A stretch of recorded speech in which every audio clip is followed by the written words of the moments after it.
En Hechos capítulo 12 vamos a encontrar cómo nuestro Dios del cielo ayuda a los que creemos en la tierra. Y Pedro es la persona que Dios va a usar para ilustrarnos que no estamos solos, que absolutamente nadie fuera de Él tiene el control sobre nuestras vidas. En otras palabras, Él sabe cuándo nacemos y cuándo morimos. Pasaje que anhelo rompa de una vez el estigma que muchos creyentes cargan encima, dudando a veces, sin decirlo desde luego, acerca de si Dios tiene el control o no de las situaciones.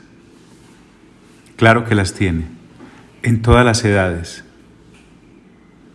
Y en este caso, principalmente, en la primera parte del capítulo, sobre aquellos que en Él creemos. Así que Pedro es el que prácticamente Lucas nos muestra cómo Dios lo usa de los capítulos 1 al 12, incluido este, que constituye los primeros 15 años de accionar de la iglesia, más o menos del año 30 al 45 después de Cristo. Entonces Pedro es el que sobresale, por decirlo de esta manera, en ese período usado por el Espíritu Santo, que es Dios. Y luego Pablo es a quien vamos a ver en acción, principalmente en los siguientes 20 años de accionar de la iglesia. Eso da más o menos de el año 45 al 65 después de Cristo. Y se dedica, como todos lo sabemos, y vamos a ser testigos de primera mano a través de la narración de Lucas, de la evangelización del Imperio Romano y de sus habitantes. En Hechos 12, dice la Escritura, en aquel mismo tiempo el rey Herodes echó mano a algunos de la iglesia para maltratarles. Aquí estamos hablando de Herodes Agripa I, que era el que gobernaba sobre toda Palestina. Josefo habla acerca de este hombre, dice que le encantaba vivir continuamente en Jerusalén y además era un observador de las leyes del país. Y además llevaba a cabo algunos de los rituales o sacrificios que por parte de los judíos se hacían. Entonces ahora podemos entender por qué este hombre, dice la Escritura, mató a espada a Jacobo, el hermano de Juan, cumpliéndose lo que el Señor Jesús le había anunciado cuando por allá en Mateo capítulo 20, a partir del versículo 22, lo encontramos juntamente con Juan y la mamá, pidiéndole al Señor Jesús que los dejara sentar en su reino, el uno a la derecha y el otro a la izquierda.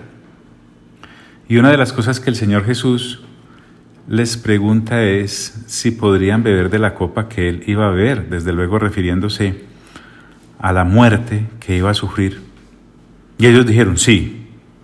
Bueno, pues en este caso a Jacobo le corresponde esa parte, el morir. Algunos observadores nos recuerdan que en este caso, Jacobo es el primero de los apóstoles en morir, así como Juan fue el último. Interesante. Este Jacobo, que es asesinado por orden de Herodes, fue uno de los escogidos por el Señor Jesús en, digámoslo así, su círculo íntimo.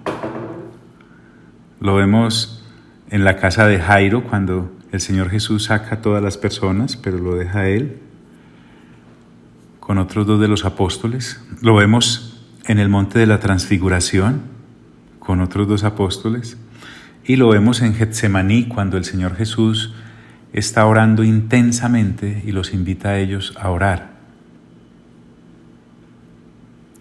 Entonces este rey Herodes es el funesto protagonista de este asesinato. Y más adelante vamos a ver cómo termina en este mismo capítulo. Entonces asesina a espada a Jacobo, el hermano de Juan, y viendo que esto había agradado a los judíos, claro, él se identificaba con aquellos que practicaban las ordenanzas del antiguo pacto y que a la vez consideraban a los creyentes en Cristo Jesús como enemigos, como herejes, como personas blasfemas. Hubo gran regocijo entre los judíos no creyentes en Cristo Jesús, desde luego por este accionar del gobernante. ¡Qué tristeza! Y viendo que esto había agradado a los judíos, procedió a prender también a Pedro. Lo capturó. Entonces vamos a mirar cómo la observancia religiosa se convierte en un manto de hipocresía. Acaban de asesinar a Jacobo, pero dice Lucas, eran entonces los días de los panes sin levadura. Recordemos que era un periodo de más o menos unos 8 días. Entonces, como coincidió este acto de asesinato con la fiesta religiosa, y como eran los días de los panes sin levadura, de los judíos que sacrificaban en el templo, olvidándose que Dios había instaurado a través del Señor Jesús el nuevo pacto, lo tomó preso y lo puso en la cárcel, para que Pedro no se volara. Pero aquí vamos a mirar un Pedro muy maduro, completamente confiado en lo que Dios tiene para hacer con uno. Además lo hizo custodiar como aquellos presos que son muy peligrosos. Miren, entregándole a 4 grupos de 4 soldados cada uno para que le custodiasen. A ver, hagamos cuenta. 4 por 4, 16. 16 hombres para custodiar a Pedro, armados hasta los dientes, desde luego. No eran cualquier clase. Cuando se habla de soldados romanos, eran personas expertas en batalla, en armas. Recordemos también que en el capítulo 5, en el versículo 19, ya se nos narró un hecho milagroso que Dios obró para Pedro y para Juan, liberándolos aquella vez, en ese caso, de la cárcel del templo. Pero aquí estamos ya en terreno oficial del Imperio Romano, entonces estamos hablando de la cárcel romana. Esta vez parece que las cosas no iban a ser fáciles para Pedro, pero como para Dios no hay nada difícil. ¿Con qué intenciones entonces Herodes hizo esto? Se proponía sacarle al pueblo después de la Pascua. Es decir, cuando se terminara todo lo que en Éxodo capítulo 12, del 3 al 19, se evocaba en aquellas fiestas, así como vio que había agradado a los judíos que asesinara a Jacobo, pues igualmente según Herodes y los judíos, iba a ser el destino para Pedro. Así que entonces, dice Lucas, Pedro estaba custodiado en la cárcel. Pero, recuerden que los peros son muy importantes, pero la iglesia hacía sin cesar oración a Dios por él. Es decir, vehementemente. Qué hermoso. Los hermanos en Cristo, en vez de ponerse a gritar en las afueras de la prisión con pancartas, luchando por los derechos de libertad religiosa o levantando alguna petición ante Herodes o agitando a la población ante tal acto de homicidio por Jacobo y para que liberaran entonces a Pedro, observen que dice, pero la iglesia hacía sin cesar oración a Dios por él. Es que uno tiene que ir a aquel que le puede solucionar o dar dirección en las situaciones. Ellos no acudieron a ningún poder humano. ¿Pudieron haberlo hecho? Sí.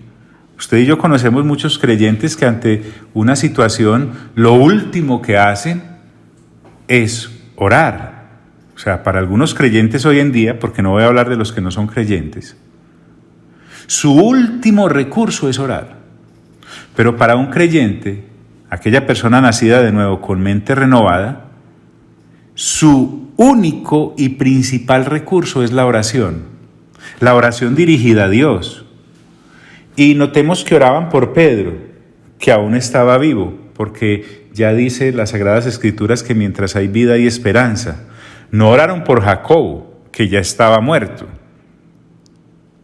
físicamente y biológicamente hablando, pero al igual que Esteban, cuando pasamos por ahí, este Jacobo también fue recibido por nuestro buen Señor. ¿Quieres usar un poco tu imaginación?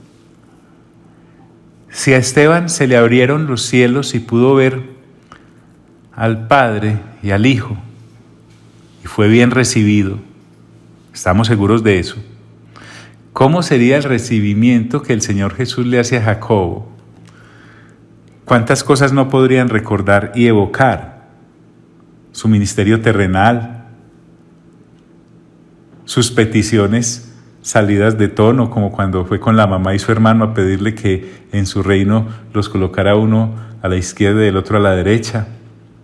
La vez aquella que le dijeron al Señor si les autorizaba que descendiese fuego del cielo sobre una gente que no los había querido recibir. Tantas cosas, ¿no? Pues uno siempre, cuando tiene esta mente renovada y está acorde con lo que dicen las Sagradas Escrituras, nuestro único anhelo es estar en la presencia de Dios. Pero acá en la tierra, estos de la iglesia, de hace 2000 años, hacían sin cesar oración a Dios por él.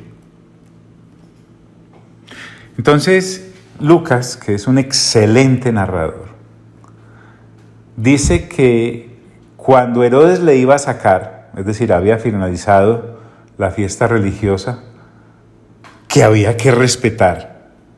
O sea, querían cerrar el inicio de la fiesta, querían cerrar la terminación de la fiesta como lo hicieron a su inicio, con un asesinato. Y cuando Herodes le iba a sacar, dice la Escritura, aquella misma noche estaba Pedro durmiendo entre dos soldados.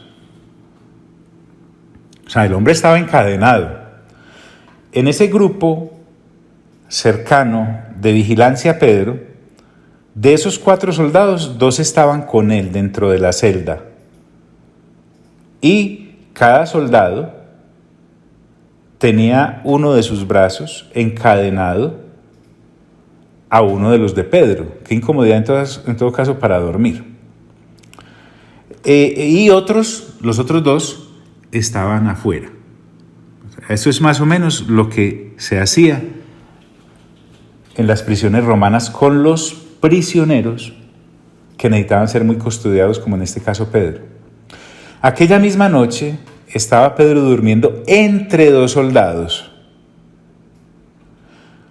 Este dormir de Pedro no me está hablando de un creyente descuidado, pero sí me está hablando de un creyente sereno.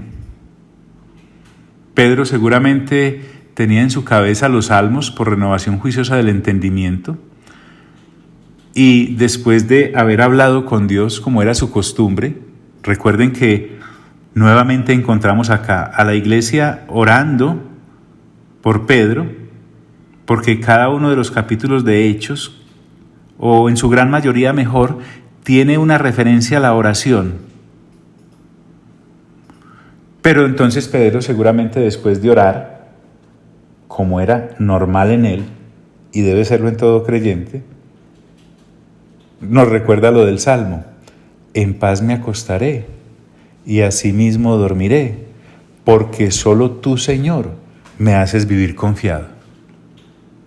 Pues aquí no estamos ante un Pedro que no sabe cómo va a pagar mañana la cuenta de servicios. Y entonces, como algunos creyentes, no entre nosotros desde luego, es para lo que escuchen estos en las afueras de nuestra congregación local y en otras latitudes y en otros tiempos más adelante, cuando dentro de algunas décadas alguien escuche esta enseñanza.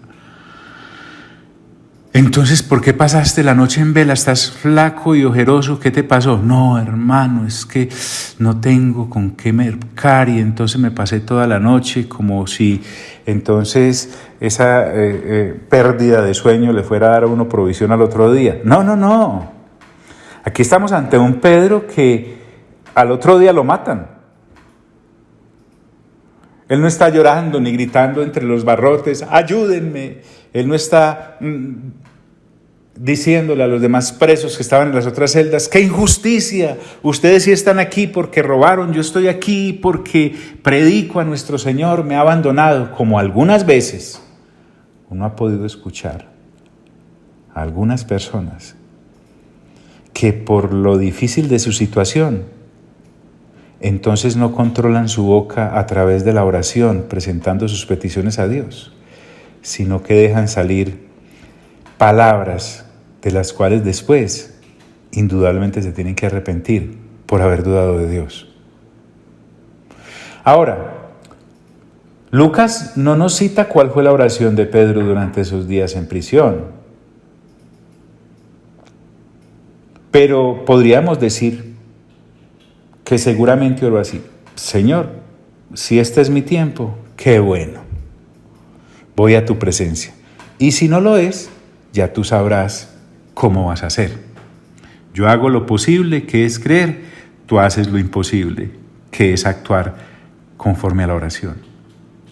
Aquella misma noche estaba Pedro durmiendo entre dos soldados, sujeto con 2 cadenas, y los guardas delante de la puerta custodiaban la cárcel.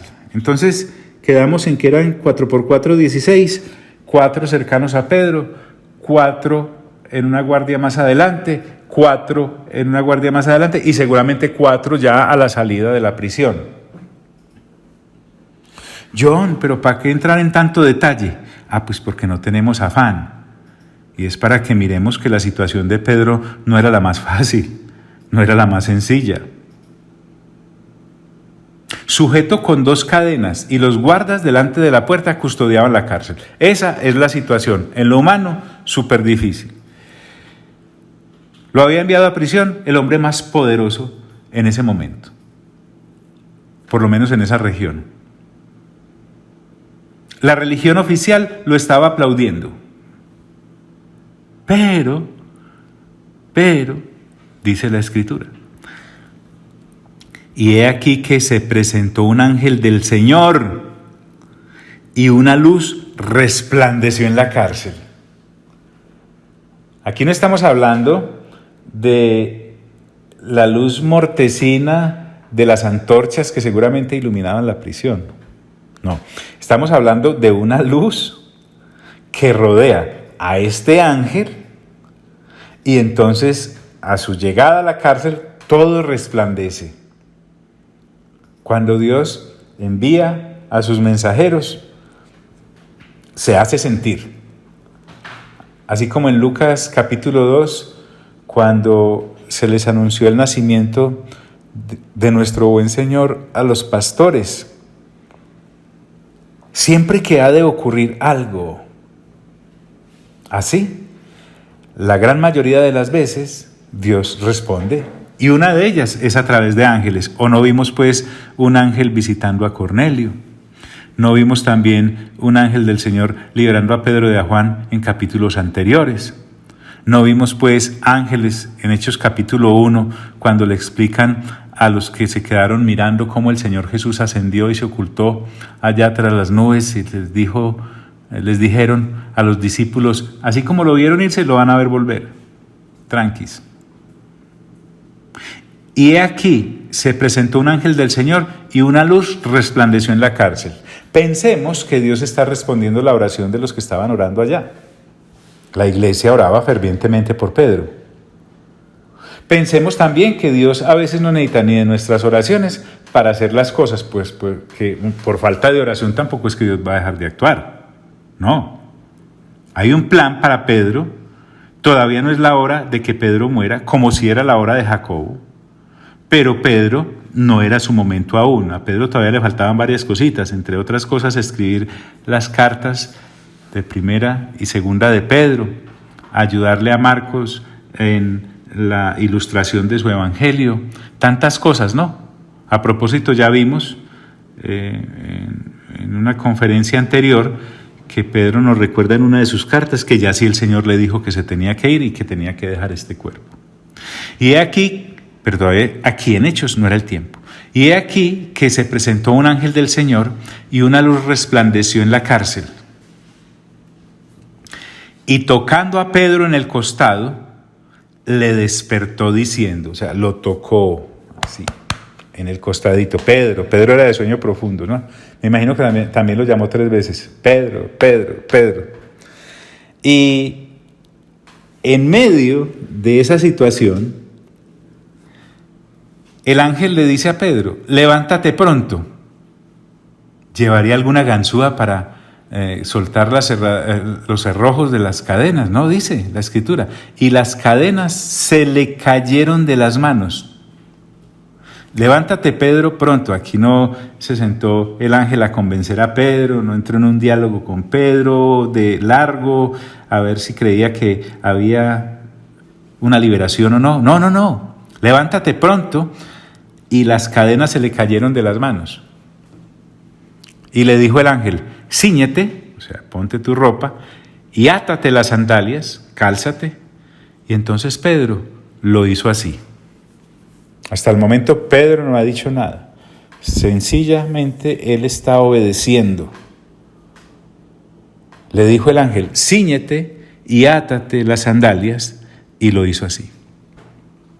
Y le dijo, envuélvete en tu manto y sígueme. Vamos para afuera. Entonces, aquí tenemos un Pedro todavía somnoliente,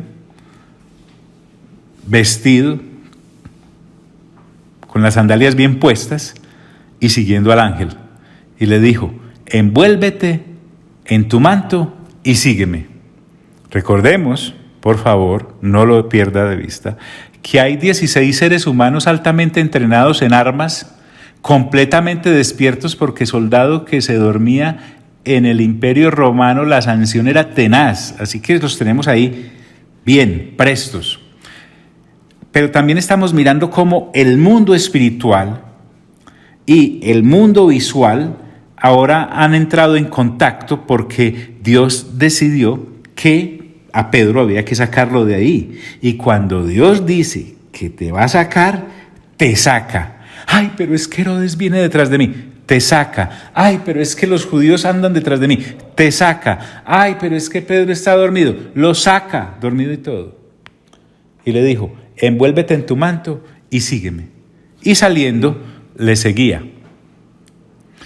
Pedro, pues no sé si a usted le ha pasado que uno, pues sí abre los ojos, pero mientras se despierta, por lo menos a algunos se nos demora un rato en tornarse a la realidad, ¿no?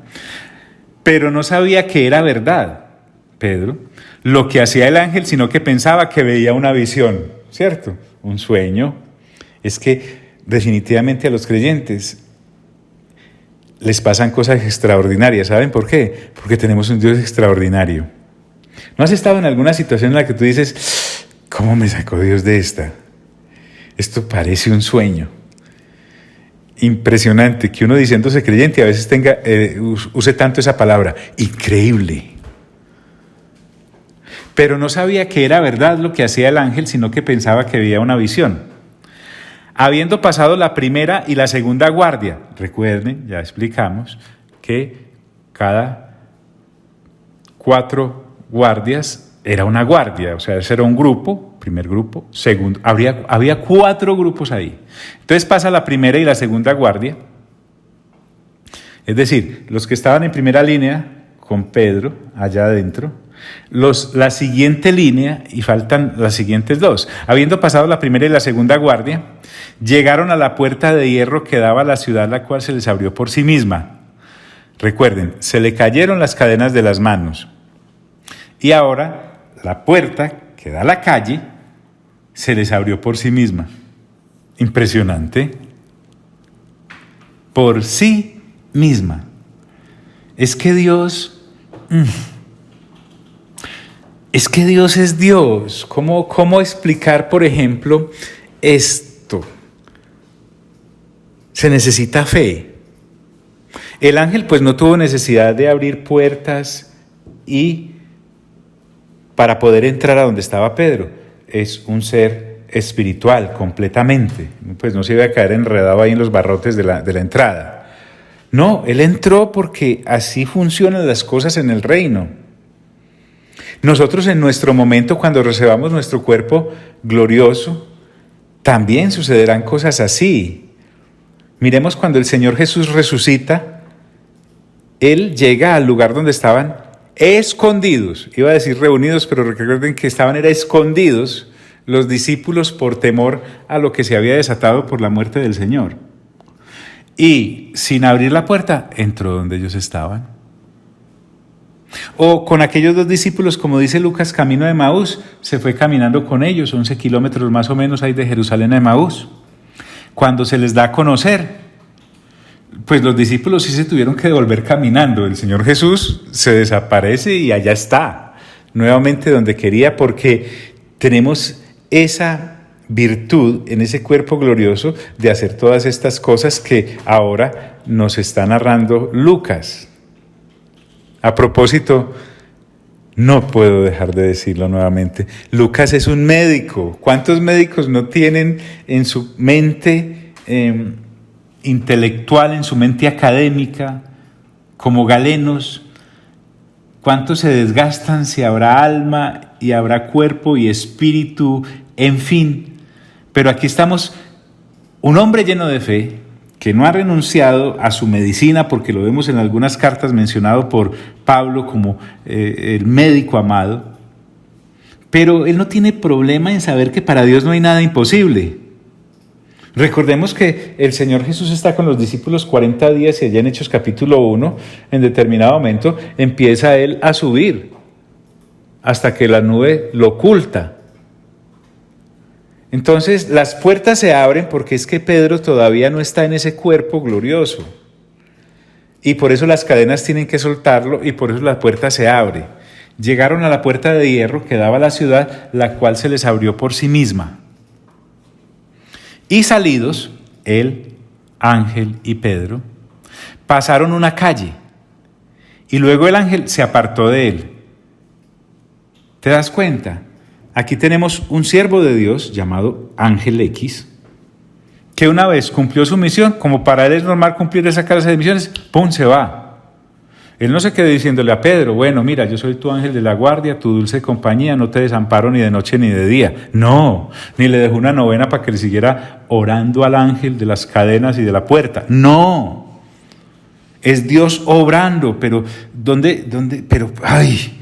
Y salidos, pasaron una calle y luego el ángel se apartó de él.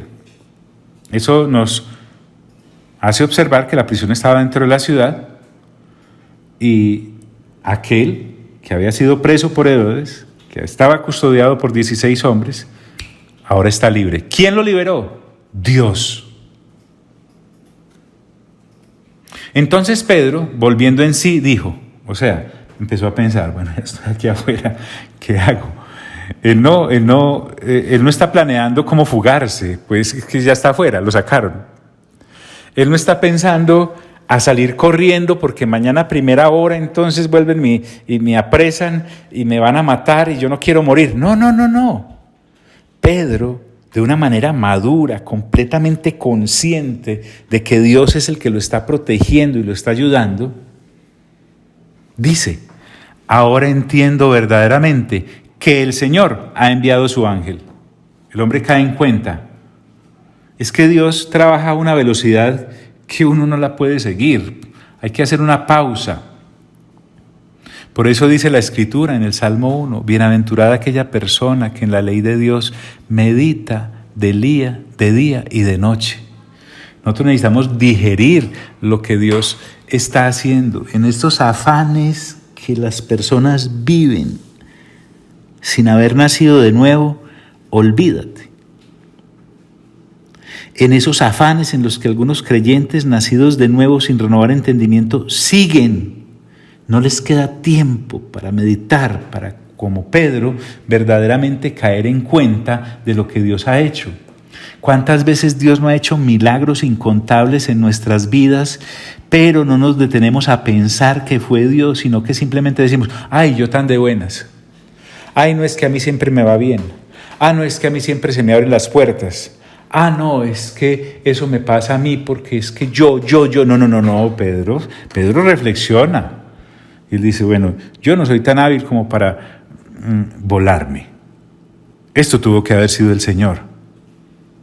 Qué bueno aquel que ante Dios se postra reconociendo sus limitaciones. Créanme, la mayor opinión que usted y yo debemos tener de nosotros mismos es que de rodillas delante de Dios nos maravillamos de cómo es que Dios nos tiene en cuenta y nos ayuda, no por nuestra causa, sino gracias a su misericordia. Es que eso es muy duro para el ego. Ahora entiendo verdaderamente que el Señor ha enviado su ángel. Ahora entiendo. Amigo y amiga, por favor, diariamente, aparte un tiempo para entender. Y me ha librado de la mano de Herodes. Pedro sabía muy bien quién lo había entrado ahí. Y de todo lo que el pueblo de los judíos esperaba. Que se le salía la baba a los judíos a la siguiente mañana a ver cómo Pedro moría, aquel que había sido declarado por ellos como hereje.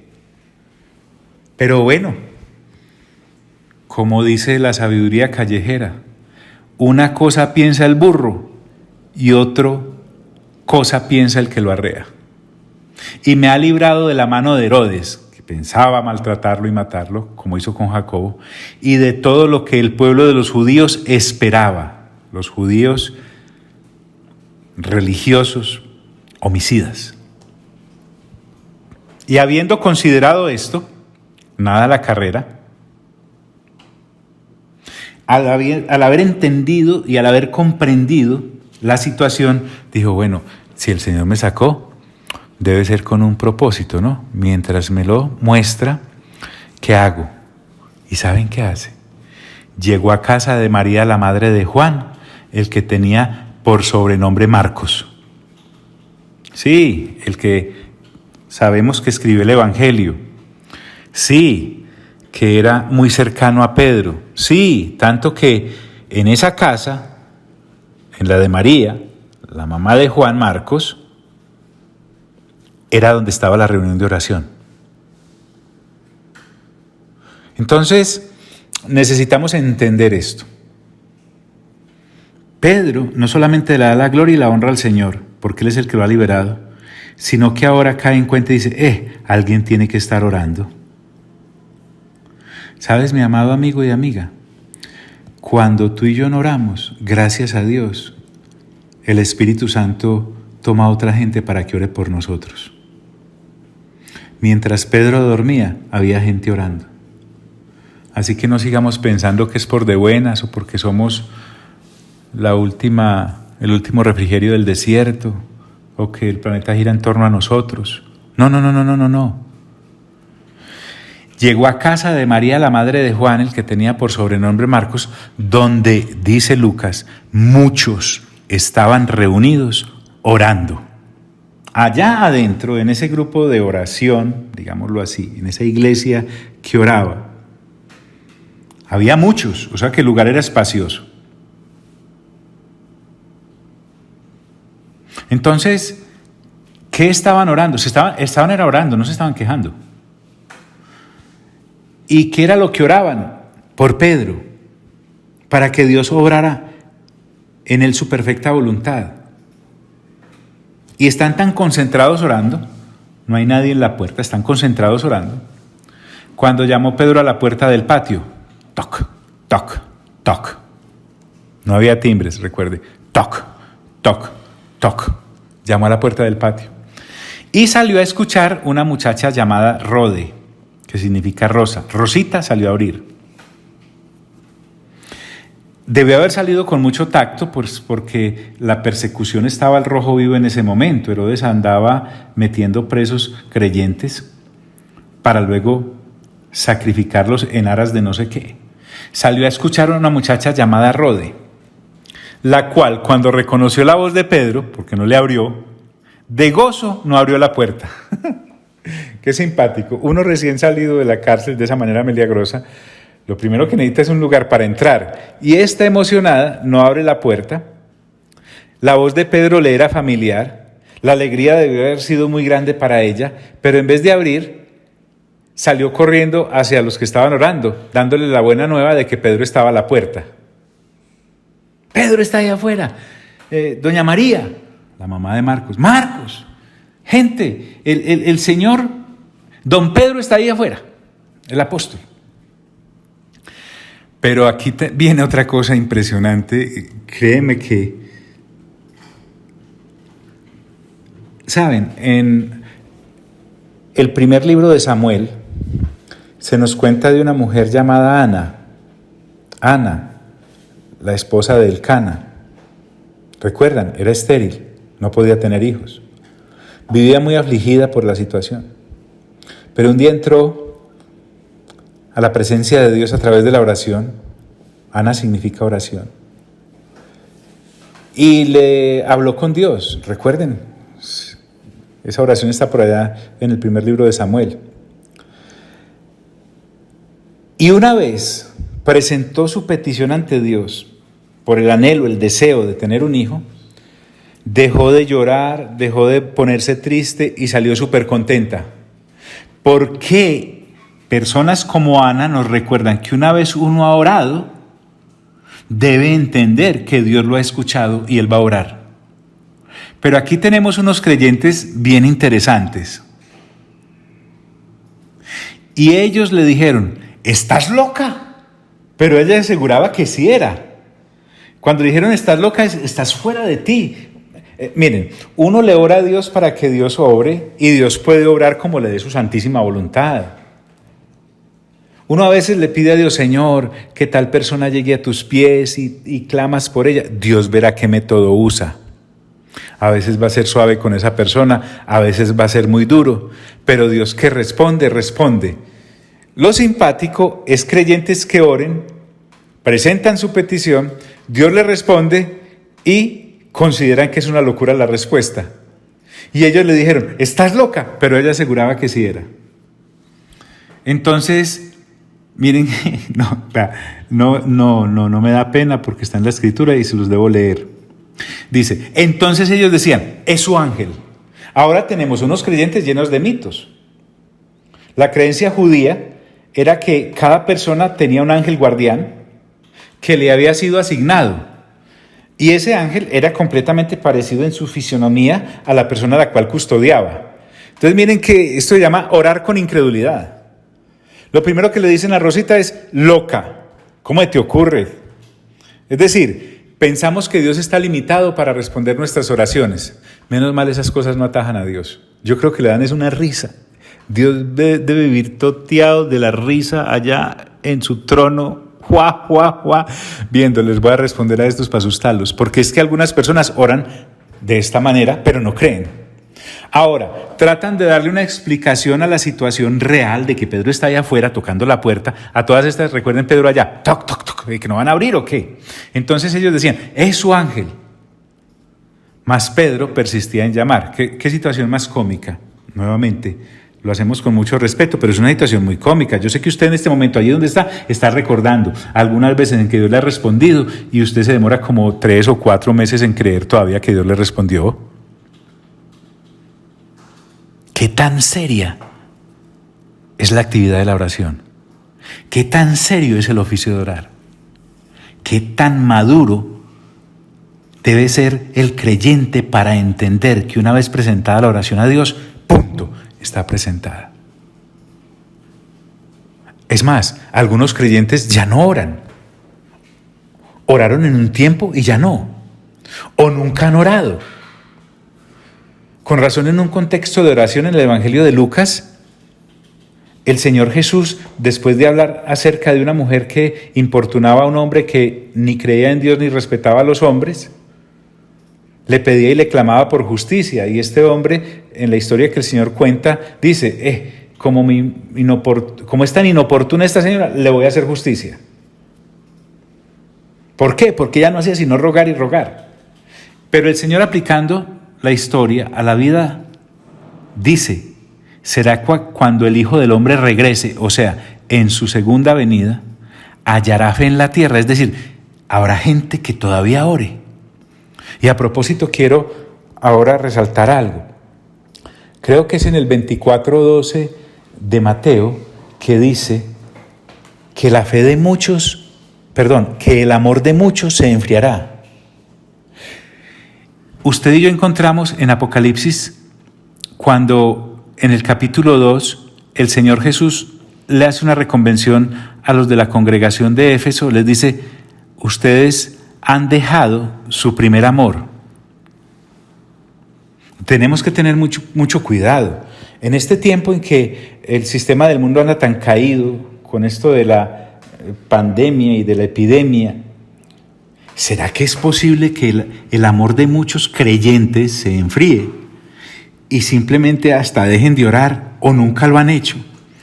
Y se han olvidado de que entonces Dios es un Dios que todavía tiene la oficina abierta, no es porque esto ocurrió hace 2000 años, no, sigue igual. Hasta que el Señor Jesús retorne, la oración, tal vez usted y yo no tengamos, como les narré antes, el cuerpo en el que podamos ir y venir a nuestras anchas como el ángel que ha venido a responder y trae la comisión de Dios para rescatar a Pedro. Pero sabe, no lo necesitamos. Necesitamos simplemente abrir la boca y orar. Ay, no, pero es que la situación es tan difícil que si hablo, entonces hágalo mentalmente, que Dios no tiene problema con eso. Mas Pedro persistía en llamar, y cuando abrieron, le vieron y se quedaron atónitos. Ojo pues, y eso que estaban orando sin cesar a Dios por él. ¿Cómo sería?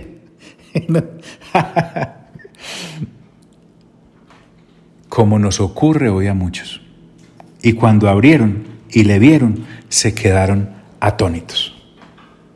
Pero él no lo regaña, él no dice, parranda de incrédulos, ¿quieren que me vuelvan a apresar yo aquí afuera o qué? Allá deben estar esos 16 buscándome.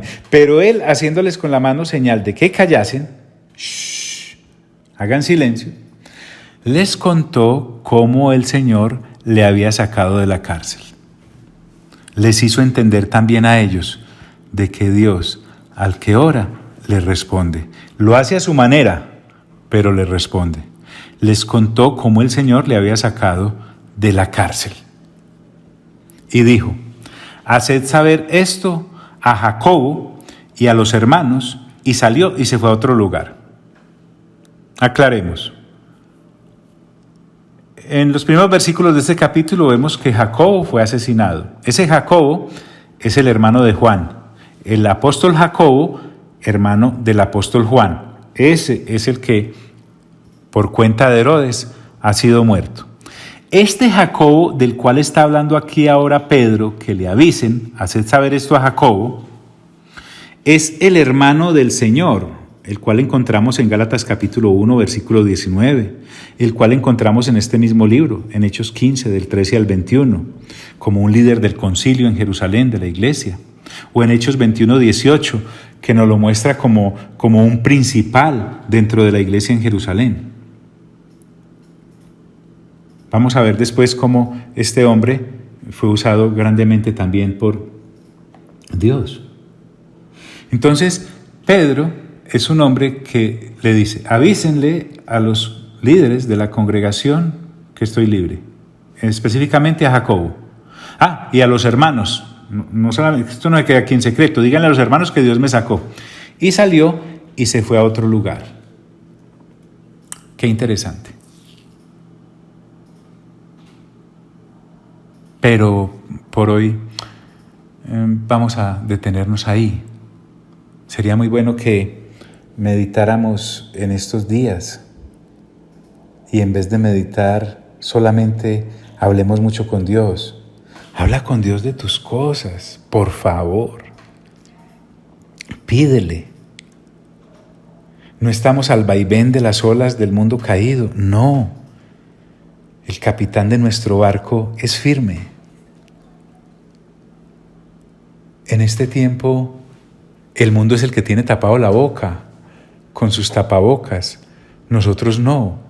Nosotros nos los ponemos por obediencia y nos los ponemos por precaución, pero no para no hablar y mucho menos para dejar de hablar con Dios. Sí, en vez de estar tomando el teléfono o enviando mensajes propagando temor, ¿por qué no mejor nos dirigimos al trono de Dios con amor y con fervor?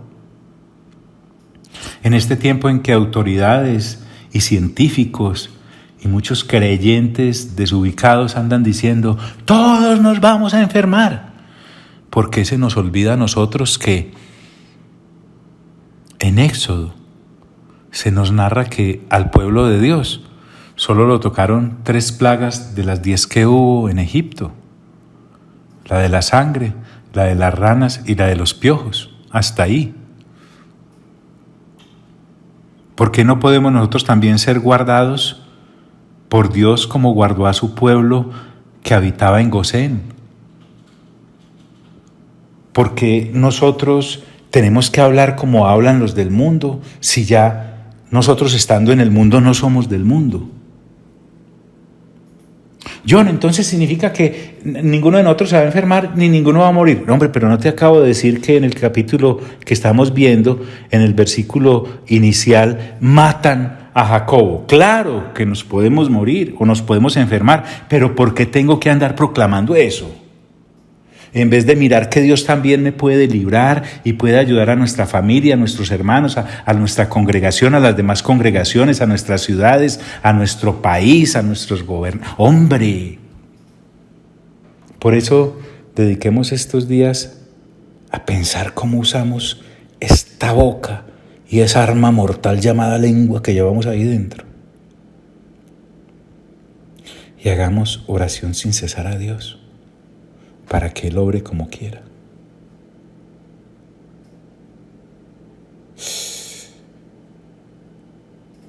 Que Dios nos ayude.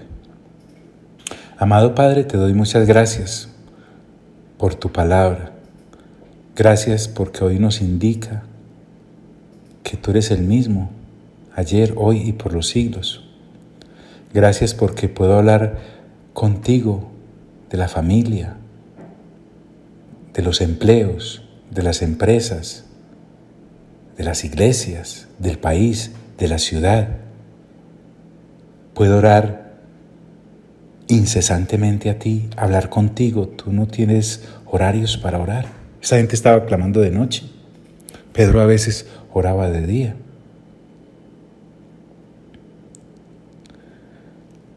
Permítenos ver que eres real, Señor. Gracias porque, aunque no los vemos, tú los has enviado muchas veces ángeles para que nos cuiden, nos guarden, nos defiendan. Por algo hemos llegado hasta aquí.